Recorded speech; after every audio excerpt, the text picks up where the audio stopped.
Hello ছোট বন্ধুরা, আজ আমি তোমাদের জন্য একটি মজার গল্প নিয়ে এসেছি যা থেকে আমরা অনেক কিছু শিখতে পারি। শুরু করা যাক। গল্পের নাম কুমির আর হরিণের গল্প। একবার এক নদীর ধারে একটি সুন্দর বনের পাশে একটি হরিণ বাস করত। সে ছিল খুবই চঞ্চল এবং চালাক।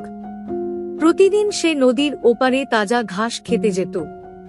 তবে নদীতে বাস করত এক ধূর্ত কুমির, যে সব সময় হরিণটিকে ধরার পরিকল্পনা করত।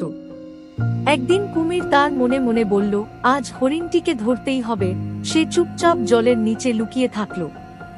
হরিণটি নদীর কাছে এলো এবং জল পান করতে লাগল। কুমির দেখে ভাবল এটাই সুযোগ। সে ধীরে ধীরে এগিয়ে এলো এবং এক ঝাঁপ দিয়ে হরিণের পা ধরল।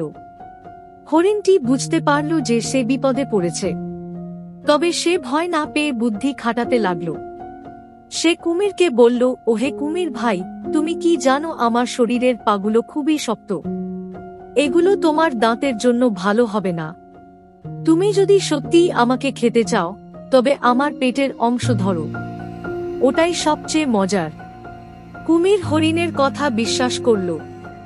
সে তার মুখ খুলে হরিণটিকে ছেড়ে দিল এবং পেট ধরার চেষ্টা করল। সেই সুযোগে হরিণটি দ্রুত লাফিয়ে নদীর তীরের দিকে পালিয়ে গেল। কুমির তখন বুঝতে পারল সে ধোঁকা খেয়েছে, আর হরিণ নিরাপদে বনের দিকে চলে গেল। গল্পটি আমাদের শেখায় যে বিপদে পড়লে বুদ্ধি ও ধৈর্যের মাধ্যমে তা থেকে রক্ষা পাওয়া যায়। চ্যানেলটি অবশ্যই সাবস্ক্রাইব করুন, কারণ আপনি এই চ্যানেলেই পাবেন বক ও শেয়ালের গল্প, কুমির ও শেয়ালের গল্প, হরিণ ও বাঘের গল্প, বিড়াল ও ইঁদুরের গল্প।